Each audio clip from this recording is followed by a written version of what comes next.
मु समस्त को स्वागत करुच्ची फोम ट्यूटोरियल्स यूट्यूब चैनल को। आज वीडियो में आलोचना करवा CPET common PG entrance test 2024 रो आमर जो प्रिपरेशन सीरीज चली तार पार्ट 27 बा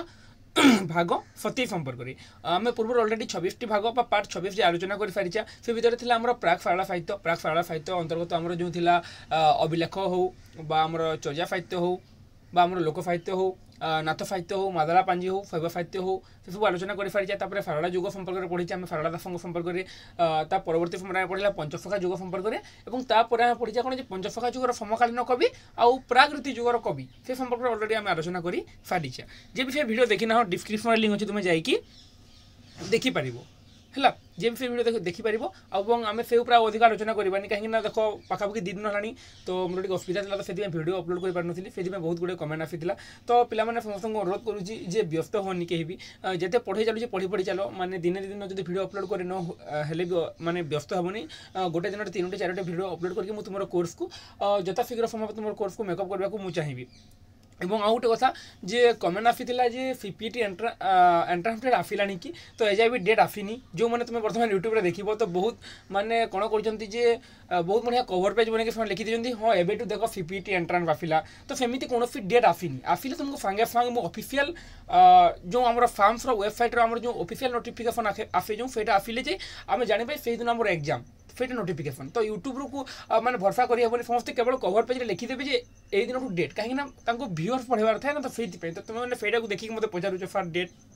आसिलानी कि तो डेट आसीनी है डेट आसिले मुझे तुमको सांगे सांग कहीदेवी से तुम आद्य व्यस्त हो तुम बर्तमान कौन तुम गोटे काम तुम केवल पढ़ापढ़ी फोकस कर क्यों भाव तुम तुम कोर्स को कभर कर समस्ते चिंता कर तो फेटा प्रथम कमेंट और आउ गोटे कमेंट था सार आपंकर पढ़ा टे स्पीड हो जाऊँगी तो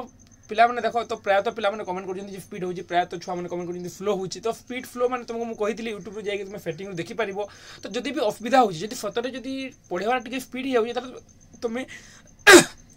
यही वीडियो तेल कमेंट करके कहीदियो मुझे नेक्स्ट वीडियो तुमको फ्लो पढ़ेबी देख तुमको जो 20 मिनट जो कोर्स कवर करोची से तुमको 30 मिनट लगे 35 मिनट लगे जो टी फ्लो पढ़ेदी मोर स्पीड पढ़ाइबार माने मुझे भावुची केमी कम टाइम तुमको कवर करी से ना 20 मिनट क्लास को 30 मिनट 35 मिनट लगे सामान क्लास तो जब सतरे स्पीड हो तुमने किसी बुझीपारुन ताहले कमेंट करके कहीपर वीडियो देली ताहले तुमको नेक्स्ट वीडियो फ्लो पढ़ेदेवी है गला दुईटा और आउ गोटे कमेंट आसीला जे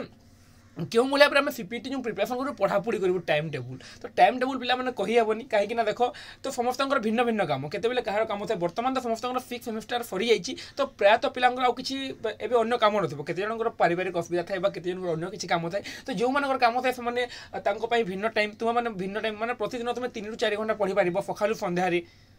आराम से तुम पढ़ी पार है तुमको किसी ना बर्तमान तुम 6 सेमिस्टर सरी जाइए तुमको अन्य किसी पढ़ार ना तुम मैंने जाकि पुणी माने जिते तुम समय मिलूँ कहीं समस्त टाइम टेबुल देख जनक माने समस्त भिन्न भिन्न काम तो समस्त भिन्न भिन्न टाइम टेबुल तो से टाइम टेबुल तुम निजे प्रस्तुत कर आउ गोटे कथा जे माने सीपीटी एंट्रांस नोटिफिकेशन ए आसीनी तार कारण हो इलेक्शन बर्तमान तो जानिच जो ओडिशा रे इलेक्शन टाइम चली आज 13 तारीख आज आम ब्रह्मपुर हो ब्रह्मपुर कलाहांडी नवरंगपुर और कोरापुट ये आम इलेक्शन प्रथम पर्याय है आम भोट दान प्रथम पर्याय आरंभ हो जाए तो यही भोट दान चलो तो से टी बोलते मत लगुच से तुम सीपीटी डेट एजाए आसीनी गत थर आसी जाइए तो लगुच एथर जून लास्ट ना जुलाई फास्ट एग्जाम हो कहीं डेट जिते लेट्रे आसते लेट्रे ही एग्जाम हो तो तुम से डेट पर तुमने पिलाने किसी भावनी केबे आसो कौन है केबे एग्जाम तो किसी मतलब नहीं तुमने पढ़ापढ़ी कर चलो जब आस एग्जाम तो हे ना एग्जाम न कि कड़े जीव एग्जाम तो निश्चित भाव में हो मसे पर हो 1.5 मास पर हो एग्जाम तो हे तेणु तुम्हें पढ़ापढ़ी निश्चित भाव में कर है जब एग्जाम हो जब डेट आस से परवर्ती समय देखा तो तुम जो डाउट था से क्लीयर करदेली तो पिलाने देख तुमको जो बुझाऊँ तुमको जो किसी भी बोरिंग लगे तो तुम स्किप कर है कहीं तुम जान जी भी जो कमेंट करे से कमेंट रिप्लाई मुझे वीडियो फास्ट ना वीडियो एंड रे देदी तो यहाँ मुझे वीडियो फास्ट देवा उचित मन कल कहीं यहाँ तुम मान भी उद्दिष्ट बुझीगला देख आरंभ कर रीतिजुग तो रीतिजुगर समय जानी तुमको कही जपरिक प्राक सारला जुगर समय था कि सप्तम अष्टम शताब्दी 1400 पर्यंत 1400 ରୁ 1500 था कौन सारला जुग 1500 ରୁ 1650 था पंचसखा जुग आ 1650 ରୁ 1880 पर्यंत था कौन आमर रीतिजुग रीतिर अर्थ कौन जानी था विशिष्ट पद योजना बा पद संगठन को आम रीति बोली कही था यही जुगरे विशिष्ट पद संगठन बा रीति उपर सर्वाधिक गुरुत्व दिया यार एपरी नामकरण माने से जो रीतिजुग आम जहाँ मध्यजुग बोली कही था प्रायः तो पिला डिफिकल्ट हंती फार मध्यजुग माने कौन रीतिजुग माने कौन अरे मध्यजुग रीतिजुग सामान प्रकार 1650 रु 1850 तार समय तो ताको आम मध्यजुग बोली कही था तो सही जुगरे कौन होता है विशिष्ट पद संगठन बा रीति उपर सर्वाधिक गुरुत्व दिया तेणु तार नाम होता कौन रीतिजुग उपेन्द्र भंज ए जुगर सर्वश्रेष्ठ बिंधाणी माने रीति जुगर सर्वश्रेष्ठ कवि बोली आम क्या कही था उपेन्द्र भंज को आम कही पारिबा सर्वश्रेष्ठ बिंधाणी बा सर्वश्रेष्ठ कवि बोली आम तांको कही पारिबा तांको नाम अनुसार यह भंज जुग बोली मध्य कही था केते गुडे नाम देख ताहा थिला प्रथमे कौन टिके हाँ तो ताहा थिला मध्यजुग प्रथमे थिला मध्यजुग किंतु से समय कौन होता है पद संगठन बा रीति उपर सर्वाधिक गुरुत्व दिया तेणु तार नाम होगा कौन जे मध्यजुग संगे संगे रीतिजुग से ही जुगर सर्वश्रेष्ठ कवि थे किए कवि सम्राट उपेन्द्र भंज तेणु तांको नाम अनुसार तार नाम है भंजजुग तो केते गुडे नाम देख मध्यजुग रीतिजुग भंजजुग जेकोसी जुगर नामकरण आसिले भी आंसर गोटे हेबो हैला ए जुगर कवि माने आलंकारिक चातुरी देखी देखाइबा सर्वाधिक जत्नवान थिबारु ए जुग कहीं अलंकार जुग नाम नामित करथांती जे सेही जुगर कवि माने केते अलंकार चातुरी अलंकार उपरे गुरुत्व देथिले से माने अलंकार चातुरी माने कोन जो अलंकार परिपक्वता बा तांकर जो विभिन्न रचना मन फेथिले अनेक प्रकार अलंकार प्रयोग करुथिले तो सेहिते में ताको अलंकार जुग मध्य नाम नामित करा जाई थाई तो बुझी हला तो ए जो जुगर नाम केते मध्य जुग ता सहित आम ताको कहि दाउ कोन जे रीतिजुग बोली भंज जुग अलंकार जुग बुझीगला चारोटी नामकरण जानी था माने तुम से माने कहबनी जे फार आपन तो पढ़े मुझे रीतिजुग क्वेश्चन आसी अलंकार जुग मध्य जुग रीतिजुग है अलंकार जुग रीतिजुग मध्य जुग भंज जुग जेकोसी क्वेश्चन आसे आंसर गोटे हे यार समय सीमा के 1650 रु 1880 मसीहा पर्यंत ओडिशार शेष स्वाधीन राजा मुकुंद देव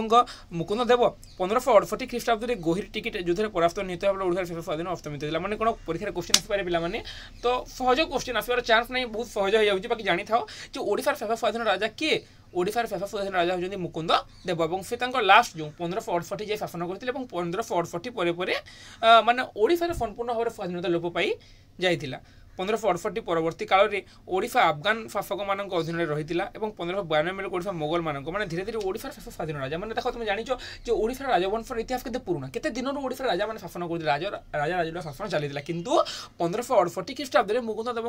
कौन जो ओडिशा संपूर्ण भाव अन्य मान हाथ को चलीगला क्या हाथ को अफगान मान हाथ को 1568 फिट अफगान मान हाथ रहा के 1592 जाए मैंने 68 69 70 80 90 24 वर्ष जाए और परवर्ती समय फिर मोगल मान अधीन को चली जाता कि इंपोर्टेंट नहीं बाकी तुम खाली जस्ट जानी था बोले कहूँ है शिव लीलामृतम और श्रीकृष्ण लीलामृतम नित्यानंद रचना एमती क्वेश्चन आसेनी कवि सम्राट उपेन्द्र भंज 1670 रु 1720 थे समय कवि तो कवि सम्राट उपेन्द्र भंज को समय सीमा के कवि सम्राट उपेन्द्र भंज को समय था 1670 रु 1720 पर्यंत उपेन्द्र भंज को समकालीन उत्कल राजा थे दिव्य सिंह देव 1693 परीक्षा क्वेश्चन आसपे पे जे उपेन्द्र भंज समकालीन राजा किए थे उपेन्द्र भंज समकालीन राजा थे दिव्य सिंह देव राजा रामचंद्र देव शासन कटक हाँ उत्कल राजा रामचंद्र देव 1732 रु 1743 को शासन काल में कटक अवस्थापित नायक दुरात्मा तकी खान देव अत्याचार चलाई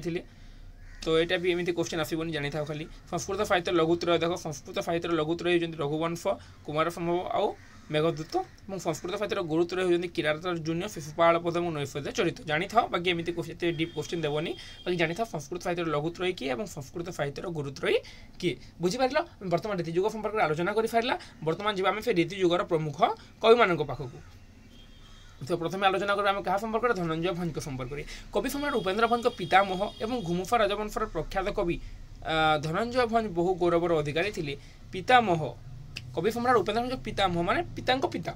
मैंने आम दादा बोली कही था है तो कवि सम्राट उपेन्द्र भंज पितामह और घुमुफा राजवंशर प्रख्यात कवि बहुत इंपोर्टेंट क्वेश्चन घुमुफा राजवंश धनंजय भंज क्यों वंशर धनंजय भंज यदि न पढ़ले भी उपेन्द्र भंज कौन वंशर कवि बोली पढ़ी पारे तो कौन वंशर जन्मग्रहण करते पढ़ी पारे तो घुमुफा राजवंश है घुमुफा राजवंशर प्रख्यात कवि धनंजय भंज बहु गौरवर अधिकारी कवि उपेन्द्र तांकु समस्त गुणर नील भाव में वर्णना कर धनंजय भंज को किए उपेन्द्र भंज समस्त गुणर नील भाव में वर्णना कर धनंजय भंज राजत्व काल था 1636 रु एक मसीहा पर्यंत से 5 गोटी काव्य रचयिता बहुत इंपोर्टेंट क्वेश्चन पिला माने धनंजय भंजकर बाबद तुम जहाँ जानो कि न जानो रचना मैंने मन रख प्रथम हूँ देखो 5टी रचना श्रीराम विलास रघुनाथ विलास गोटे रघुनाथ विलास कि श्रीराम विलास तार ना मैंने दुईटा से श्रीराम विलास भी देपे कि रघुनाथ विलास भी देपे ता सहित इच्छावती अनंग रेखा मदन मंजरी त्रिपुरा सुंदरी बहुत इंपोर्टेंट 4टी रचना मन रखा पिला माने धनंजय भंज कौन रचना करते श्रीराम विलास इच्छावती अनंग रेखा मदन मंजरी त्रिपुरा सुंदरी ये बहुत गुड़े क्वेश्चन आसपे मैंने 4टी ऑप्शन देते से भर गोटे नाम दे ए भितर कौन धनंजय भंजकर रचना तापर आउ देथिबो ए भितर कोनटा धनंजय भंजकर रचना नुहे दे पारे किंबा आउ रचना देथिबो फेरा क्यों माने ए भितर कोनटा रीतिजुग कवि रचना करिसंती ए भितर बहुत गुडे क्वेश्चन दे पारे हैला माने देखो फितु राधानाथ रायंकर गोटे दे देथिबो राधानाथ रायंकर केदार गौरी हैला तांकर नंदकेश्वर हैला गोपबंधु दासंकर गो महात्म्य दे देला एवं धनंजय भंजकर अनंग रेखा दे देला एमानक मध्यरु कोन रचनाटी रीतिजुग कविंकर क्वेश्चन आसीपे तो तुम लिख फिर अनंग रेखा बुझी है तो एमती क्वेश्चन आसपे तो मन रख धनंजय भंज 5 गोटी रचना 5 गोटी काव्य रचना करते गोटे हूँ श्रीराम विलास बा रघुनाथ विलास आम कही था सहित इच्छावती अनंग रेखा मदन मंजरी त्रिपुरा सुंदरी बुझी है क्लीयर देखो आगे को जावा तार जो विषय वस्तु देखो श्रीराम विलास तो एत भर क्वेश्चन आसेनि पे खाली तुमको जस्ट कहीदे जानी था बोली तो यह गोटे उच्चकोटी रामकाव्य पौराणिक काव्य भाव में यार गुरुत्व बेसी श्रीराम विलास काव्य राजकवि धनंजय श्रेष्ठ कृति भाव ग्रहण कर श्रीराम विलास को कौन कराए जे धनंजय भंजकर श्रेष्ठ कृति भाव ग्रहण कराए 49 छांद विशिष्ट यह काव्य देखो श्रीराम विलास मैंने कौन राम बाबद नहीं वर्णना कराई रामकर जन्म राम वनवास रावणवध श्रीरामकर अयोध्या प्रत्यावर्तन ये सब जिन से वर्णित होती प्रथम छांदी मंगल गुजरी राग रचित होती तो एमती क्वेश्चन आसबनी तो खाली जानी था तो श्रीराम विलास 49 छांद विशिष्ट रचना तो छांद भी मतलब लगुनि आसो बोली बाकी तुम प्रथम मन रख धनंजय भंजकर 5टी रचना जब तो समय हुए तार तुम छांद मैंने मन रख जब समय ना छांद मैंने छाड़देव तो इंपोर्टाट दुईटा जाक किंतु छांद टी भर हो जाऊँगी रचना मैंने बाहर हो जाए तो प्रथम रचना गुड़िक मन रख परवर्ती समय तुमको जो समय हुए जो सुविधा हुए तुम छांद मैंने मन रख आगे देख जा देख इच्छावती 10 छांद विशिष्ट रचना तो ता भीतर आ क्वेश्चन आसबनी है ता भीतर क्वेश्चन आसबनी मैंने एत डीपली क्वेश्चन दिएनी है एत डीपली क्वेश्चन फिफ्टी दिएनी तुम नेट जेआरएफ कि तुम आगे दे पारे कि डीपली दिएनी तो भी जानी था जे इच्छावती हूँ नायिका एवं नायिका मैं नायिकार नाम अनुसार इच्छावती हूँ नायिका एवं काव्यर नायिका हूँ किए इच्छामती काव्य नायिका हूँ इच्छामती है इच्छामती नायिका और नायिका नायक होती मधुकर नायक नायिका पूर्वजन्म वृत्तांत रही इच्छावती बुझीगला तो जस्ट ये जानी था नेक्स्ट मदन मंजरी 14 छांद विशिष्ट रचना अनंग रेखा 25 छांद केलिकल्पद्रुम चौपदी भूषण रचयिता धनंजय भंज तो सहित आउ 2टा रचना करते से चौपदी भूषण और केलिकल्पद्रुम तो पिलाने एत भर तुम्हें जानवा आवश्यकता नहीं जस्ट जानी था तो बाहर बाहर जानी जब समय हम परवर्ती समय पड़ो ना मोस्ट इंपोर्टेंट धनंजय भंजकर 5टी रचना श्रीराम विलास इच्छावती अनंग रेखा मदन मंजरी त्रिपुरा सुंदरी जब परवर्ती समय रही है छांद और विषय वस्तु जान जब न हो न पढ़ले भी चलो मुझे जस्ट खाली नोट बनई बोली ये अपलोड करदे बुझीगला देखो आगे को जावा लोकनाथ विद्याधर भईवंश राजा दिव्यसिंह देव 1688 रु 1725 राजत्व केते केते फेर समय भी आसेनी लोकनाथ विद्याधर रचना देख सर्वांग सुंदरी चित्रकला चित्रकला पद्मावती परिणय रसकला वृंदावन विहार नीलाद्री महोत्सव चित्रपल्ला और परिमल ये सब लोकनाथ विद्याधर रचना है ये सब लोकनाथ विद्याधर रचना सर्वांग सुंदरी और चित्रकला प्रकाशित बाकी सब अप्रकाशित तो ये भर देख मोस्ट इंपोर्टेंट जो सर्वांग सुंदरी और चित्रकला है ये दुईटा प्रकाशित होती बाकी सब अप्रकाशित अवस्था रही चित्रकला और परिमलार पांडुलिपि एपर्यंत आसनी तेणु लोकनाथ विद्याधर इंपोर्टेंट क्वेश्चन मैंने आसबार चान्स थाए मैंने सर्वांग सुंदरी और चित्रकला आसीपे और नीलाद्री महोत्सव आसीपे है नीलाद्री महोत्सव लोकनाथ आ गए थे नीलाद्री महोदय देख पे नीलाद्री महोदय होती कार महादेव दासंकर और नीलाद्री महोत्सव हूँ लोकनाथ विद्याधर तो जानी था लोकनाथ विद्याधर सर्वांग सुंदरी चित्रकला पद्मावती परिणय रसकला वृंदावन विहार नीलाद्री महोत्सव चित्रकला और परिमल रचना करते किंतु देख जे आम सर्वांग सुंदरी और चित्रकला प्रकाशित तो ये दुटा प्रकाशित तो मोस्ट इंपोर्टेंट दुईटा हो पारे लोकनाथ विद्याधर सर्वांग सुंदरी चित्रकला आ गए मन रखते नीलाद्री महोत्सव ये 3टी मन रख है सर्वांग सुंदरी कौन है सर्वांग सुंदरी नायक नायिका भर क्वेश्चन देवनी पे छाड़ी नियो नीलाद्री महोत्सव चित्रकला ये भर क्वेश्चन दिएनी ये भर क्वेश्चन देवनी है ये भर क्वेश्चन आस तुम जो जानता लोकनाथ विद्याधर रचना सहित आम जो पढ़ला कहार जे आम जो धनंजय भंजकर रचना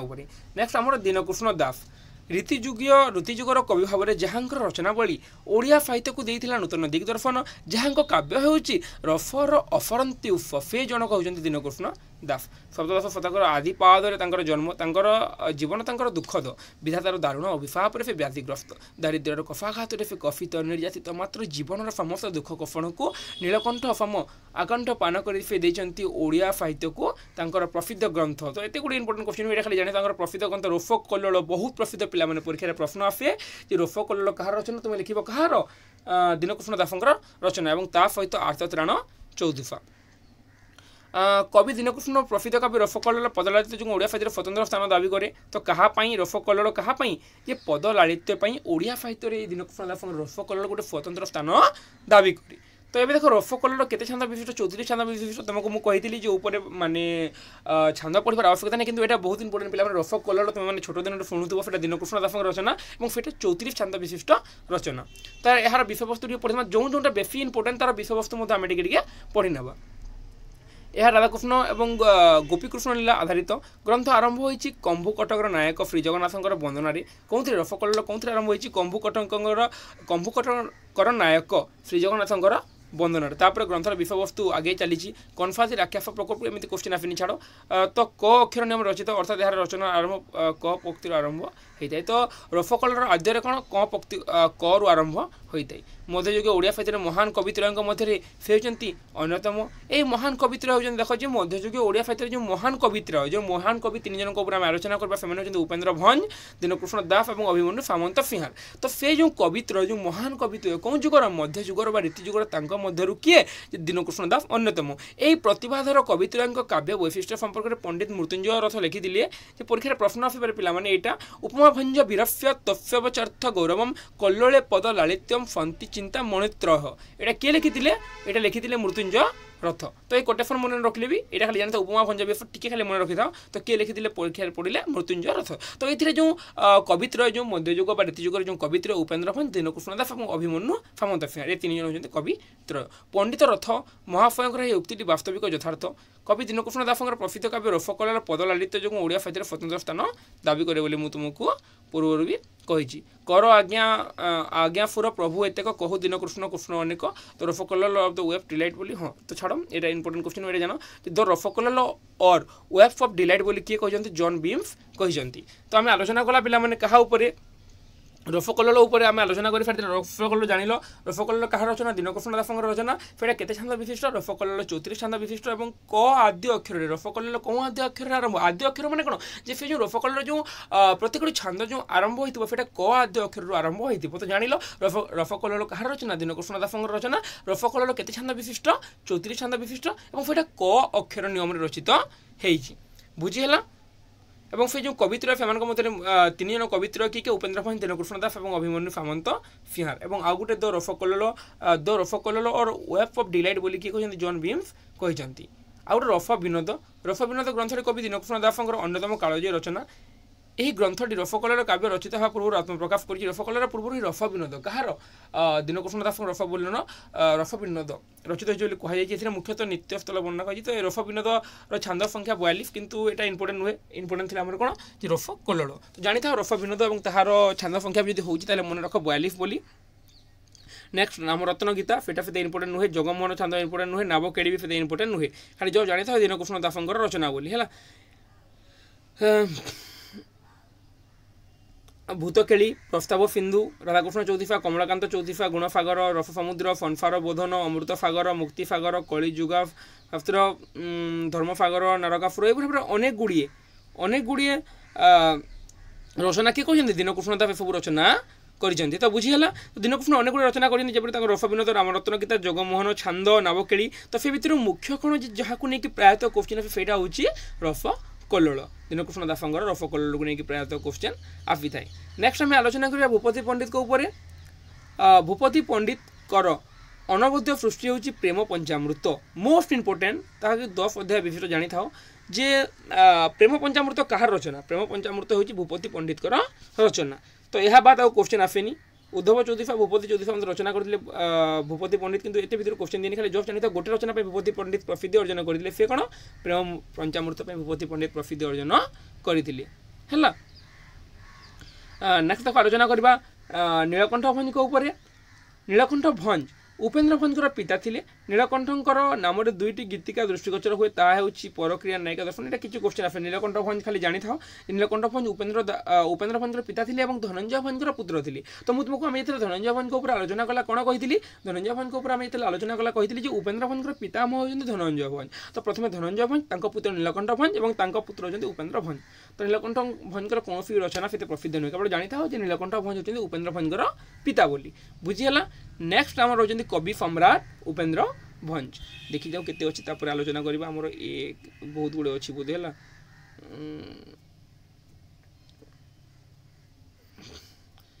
तो बहुत गुड़े अच्छे यही पार्टे आलोचना करके रखा ये पार्टे ये रखा है ये पार्ट को ये रखा आम अनेक गुड़े प्रसंग आलोचना कर सारा तो बेलान बेसिक क्वेश्चन ना बाकी तुम जापर तुमको डिटेल्स बते दूसरी तो से भी बेसिक क्वेश्चन ना ये भितर बहुत कम आम जहाँ कि पढ़ला देखो क्या पढ़ला जे आम दीनकृष्ण दास रसकलर आम आलोचना कला विशेषकर दीनकृष्ण दास रसकलर परवर्ती समय आम पूर्व आम आलोचना कर सारी कौन जे आम जो रहा किए लोकनाथ विद्याधर प्रसिद्ध रचना सर्वांग सुंदरी चित्रकला और नीलाद्रि महोत्सव से आम आलोचना करूला तापर आम आलोचना करला पूर्व कौन प्रथमे जे आम धनंजय भंज तांकर श्रीराम विलास हो इच्छावती हो अनंगरेखा मदन मंजरी त्रिपुर सुंदरी से आलोचना करला रीति जोग आम टिके आलोचना करला देखु देखु आम 20 मिनट होगा तो ए नोट बहुत कम बाहर कि तुमको बुझे देती अधिक कहीं देख पे जब डाउट हुए तो बुझा पड़ो ना जब न बुझे तुम डाउट केमी क्लीयर हम तो से तुमको मुझे अधिक बुझेदेली तो आज पार्टे अधिक आलोचना करवानी पाखापाखि आम 21 मिनट होम रीति जोग आम यहाँ प्रथम पार्ट था तो यहाँ आम भाग नंबर 27 आम सरीगला तो नेक्स्ट आम आलोचना भाग 28 उपर आज वीडियो को एतिक रखा धन्यवाद जय जगन्नाथ पुणी दिन समस्त हृदय धन्यवाद जय माँ फैमिली पुणी देखा आगामी वीडियो रे।